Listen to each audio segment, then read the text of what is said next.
नमस्कार दोस्तों।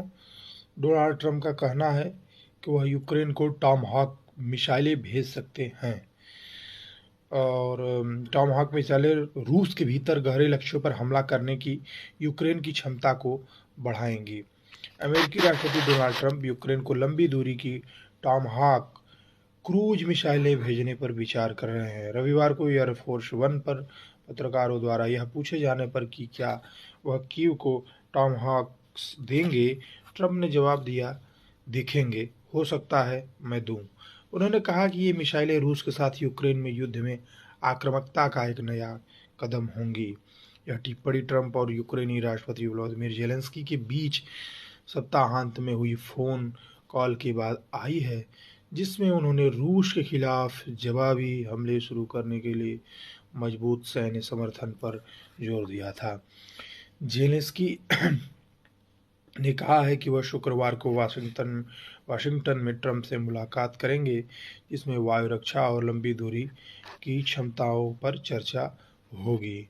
मॉस्को ने पहले भी वाशिंगटन को कीव को लंबी दूरी की मिसाइलें प्रदान करने के खिलाफ चेतावनी देते हुए कहा था, इससे संघर्ष में भारी वृद्धि होगी तथा अमेरिका रूस संबंधों में तनाव पैदा होगा।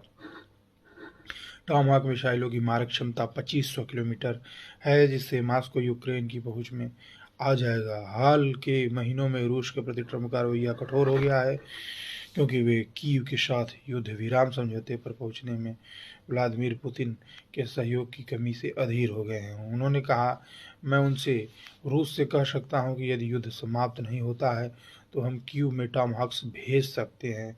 भले ही न भेजें, लेकिन हम ऐसा कर सकते हैं।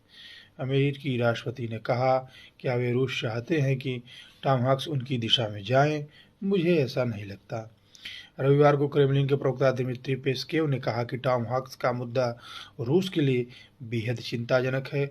उन्होंने कहा, यह वाकई एक बहुत ही नाटकीय क्षण है, क्योंकि हर तरफ से तनाव बढ़ रहा है।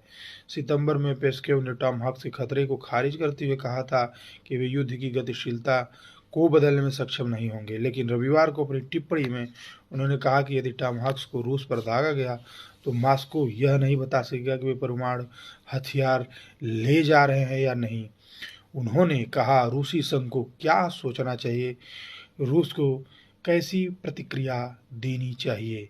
रूस के पूर्व राष्ट्रपति दिमित्री मेदवेदेव ने पेस्केव की टिप्पणियों पर फिर से जोर दिया। मेदवेदेव ने सोशल मीडिया पर कहा, रूस को क्या जवाब देना चाहिए। बिल्कुल, उन्होंने लिखा कि इन मिसाइलों की डिलीवरी सभी के लिए बुरी हो सकती है और सबसे पहले खुद ट्रंप के लिए।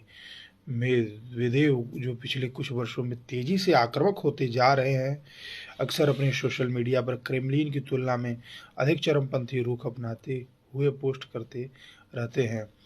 वह और ट्रंप पहले भी ऑनलाइन बहस कर चुके हैं। अगस्त में मेदवेदेव की टिप्पणियों के बाद ट्रंप ने कहा था कि उन्होंने 2 परमाणु पनडुब्बियों को रूस के करीब भेजने का आदेश दिया है। 2022 में रूस के पूर्ण पैमाने पर आक्रमण की शुरुआत के बाद कीव ने लंबी दूरी की मिसाइलों के लिए कई अनुरोध किए हैं, क्योंकि वह भीषण संघर्ष की अग्रिम पंक्ति से दूर रूसी शहरों पर हमला करने की योजना बना रहा है। हाल ही में अपने फोन कॉल में जेलेंस्की और ट्रंप ने यूक्रेन की सैन्य क्षमताओं को मजबूत करने के प्रयास पर चर्चा की, जिसमें उसकी हवाई सुरक्षा और लंबी दूरी के हथियारों को बढ़ावा देना भी शामिल था। आप सुन रहे हैं, ये बीबीसी में छपी ज़्यादातर अखबार के कटिंग्स हैं। और आगे कीव सहित यूक्रेन शहर बार बार ड्रोन और मिसाइलों से रूसी बमबारी की चपेट में आ रहे हैं। सर्दियों के आते ही रूस ने खास तौर पर यूक्रेन के ऊर्जा ढांचे को निशाना बनाया है, जिससे व्यापक बिजली कटौती हो रही है। पिछले महीने यूक्रेन में ट्रंप के विशेष दूत कीथ केलॉग ने सुझाव दिया था कि अमेरिकी राष्ट्रपति ने रूसी क्षेत्र में अंदर तक हमले करने की अनुमति दी थी तथा फॉक्स न्यूज़ से कहा था कि रूस यूक्रेन युद्ध में हमलों के लिए कोई शरणस्थली जैसी चीज नहीं है। नमस्कार।